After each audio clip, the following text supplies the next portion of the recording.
السلام عليكم ورحمة الله وبركاته. أهلا بيكم. النهاردة احنا معانا موهبة جميلة جدا جدا هنتعرف عليها وهنعرف هو عمل لنا ايه النهاردة. اسمك؟ علي عماد على السيد على الخوم. علي، ورينا انت ايه الاختراعات اللي انت عملتها معانا النهاردة. عملت خلاط وعملت ثلاجة وعملت طيارة. الله، حاجات جميلة جدا. شايفين خلاط؟ افتح كده الغطا. ورينا التلاجة، افتحها كده ووريها لنا. بتشتغل ازاي التلاجة دي يا علي؟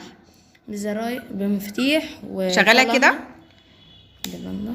عامل كمان لمبة جوه التلاجة عشان نشوف الحاجات اللي جواها. شايفين في موتور هنا، موتورين صح؟ موتورين جوه.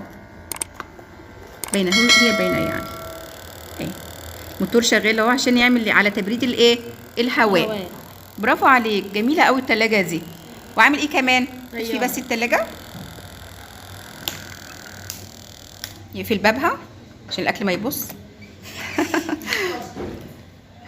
وعامل ايه كمان؟ طيارة. الله، جميلة يا علي، جميلة جدا جدا. طب والخلاط شغال برضو؟ ايوه.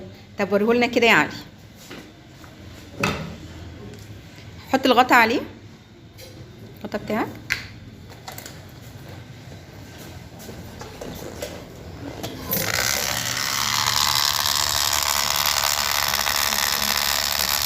جميل، خلاط جميل جدا جدا. طبعا انت عامل بادوات او خامات بيئه بسيطه صح؟ ولا مكلف نفسك؟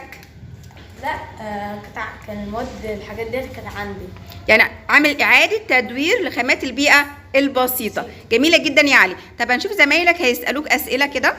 مين حابب يسال علي؟ هي عمر. هو عاملها ازاي؟ قول بقى بالتفصيل ايه الخامات اللي انت استعملتها وعملت الحاجه بتاعتك دي كلها ازاي. نمسك حاجه حاجه. نبدا بالايه؟ بالخلاط. جبت علبة كنز وقصيتها ورحت جايب يعني الهيكل بتاع الخلاط ده اصلا علبه كنز من تحت وكوبايه بلاستيك من فوق. يعني كنز وحاطط فوقيه كوبايه بلاستيك. حطيت الموتور، لزقت على الشمع ووصلته بالكهرباء بالفيشه. ده عباره عن شاحن ايه؟ شاحن موبايل صح؟ علشان طبعا الموتور ما يتحرقش. طيب ورحت جايب شمع ورحت لزقته. افتحها كده ورينا. وجبت بتاعت شفاطه عملتها او حاطط فيها السن. السن ده انت جايبه منين يا علي؟ السن ده بتاع الخلاط دوت. بتاع البريه ده ولا ايه؟ لا، ده بتاع صفيح. قطعه من الصفيح. ورحت جايبها بقى وحطيتها عليها ولزقها بالشمع ورحت جايه مشغلها قبل. برافو عليك. طيب والتلاجة بقى، التلاجة دي شكلك تعبت فيها قوي. ايوه، التلاجة دي تعبنا فيها صح؟ اشتغلت فيها كتير. الهيكل بتاع التلاجة ده عبارة عن ايه؟ عن فل. باين خالص اهو الفل. عملت طبعا على شكل تلاجة. قطع فل ولزقتها بالشمع. جبت قبل ما اعمل الفل لزقت موتور من فوق وموتور من الجنب ولزقت اللمضه. وبعد ما خلصت عملت بالشمع ادراج. الادراج بتاعتي افتحها لنا كده، الادراج الجميله دي. الله، بصوا درج الخضار. جميله. وعامل ارفف هنا اهو. جميله يا علي، جميله تحفه. وبعدين جبت مفاتيح ولزقت الحاجه ديت. ودي زراير طبعا عشان الدايره الايه؟ الكهربائيه. تمام.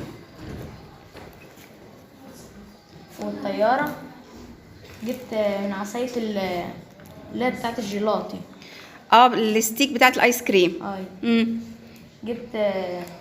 جبتها ولزقتها بالشمع. وجبت اللي هي بتاعت المصاصه ديت ولزقتها. اللي هي الشاليمو صح؟ الشاليمو بتاع المصاصه.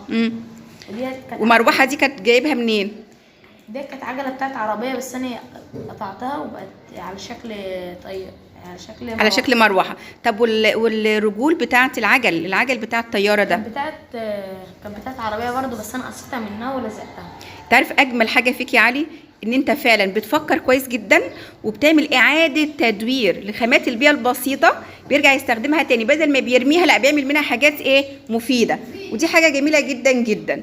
يعني بصراحه يا علي انت من الطلبه المتميزين قوي قوي معانا. عايزين نشجع علي بسباعيه حلوه قوي.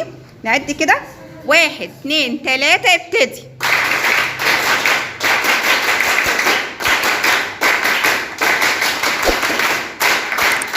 نتمنى طبعا كلنا نعمل برضو حاجات جميله زي علي كده، ونتمنى لك التوفيق في حياتك يا علي. شكرا لك جدا.